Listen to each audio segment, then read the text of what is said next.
देखिए, one nation one election bill pay पूरे संसद को, विपक्ष को एक साथ होना चाहिए। इसलिए एक साथ होनी चाहिए कि ये कोई नई बिल नहीं आ रहा है। 1967 तक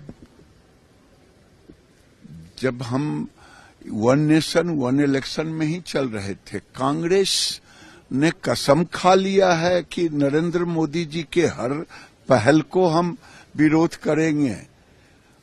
तो कुछ नहीं करना। जैसे जीएसटी उन्होंने लाया था, फिर विरोध किया।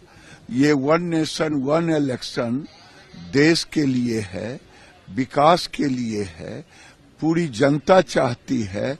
इसे पूरे विपक्ष को साथ देना चाहिए और एक मत से पास करना चाहिए। बहुत जल्दबाजी होगी, बिल आने दीजिए। मुझे तो संघीय ढांचे में समझ में नहीं आता कि फेडरल स्ट्रक्चर के अंदर ये कैसे पॉसिबल होगा कि आप एक साथ चुनाव करा पाए। इतनी विविधताओं से भरा हुआ देश है, देश के अंदर संभव नहीं है। जो चीज बिल्कुल असंभव लगती है उसको कैसे संभव करेंगे, हमारी समझ से तो बाहर है। लेकिन लगातार कहा जा रहा है पैसे बचेंगे, ईवीएम 10,500 करोड़ की तो ईवीएम खरीदनी पड़ेंगी। कहां से पैसे बच रहे हैं भाई?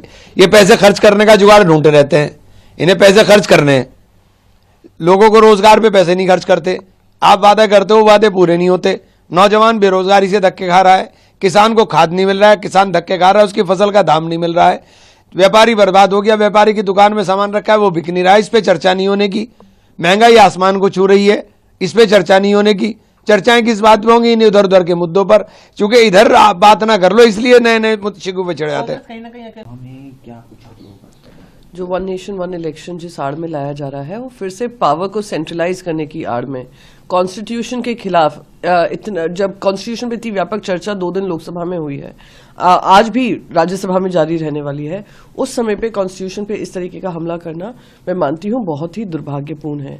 इलेक्शंस की जो प्रक्रिया है उसके साथ छेड़खानी करना, फेडरलिज्म के खिलाफ काम करना, ये केंद्र सरकार का एक ऐसा तरीका है कैसे वो पावर सेंट्रलाइज करें। अब तक जो भी इलेक्शन कमीशन की रिपोर्ट्स आई हैं वो बार बार कहती हैं कि ये मैसिव एक्सरसाइज है जहां पे मैन पावर मोबिलाइजेशन, सिक्योरिटी की व्यवस्था, ईवीएम की व्यवस्था, वीवीपैट की व्यवस्था करना बहुत ही एक्सपेंसिव अफेयर होगा। अब तक ये नहीं पता चला है कि कितना कॉस्ट इफेक्टिव रहेगा इस तरीके का ये प्रकार शुरू करना, जहां पे एक ही समय पे 2 राज्य चुनाव भी होगा, केंद्र चुनाव भी होगा।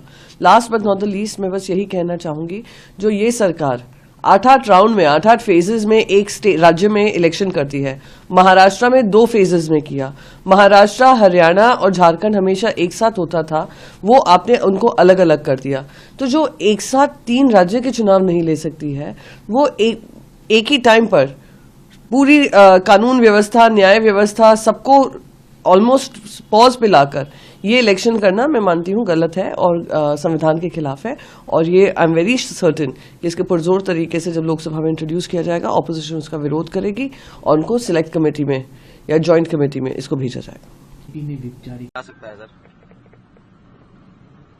तो बिल आएगा, वो तो आएगा ही। इसमें हमारी पार्टी तो उसका इंट्रोडक्शन का ही विरोध करेगी, क्योंकि वो संविधान की तमाम धाराओं के खिलाफ है।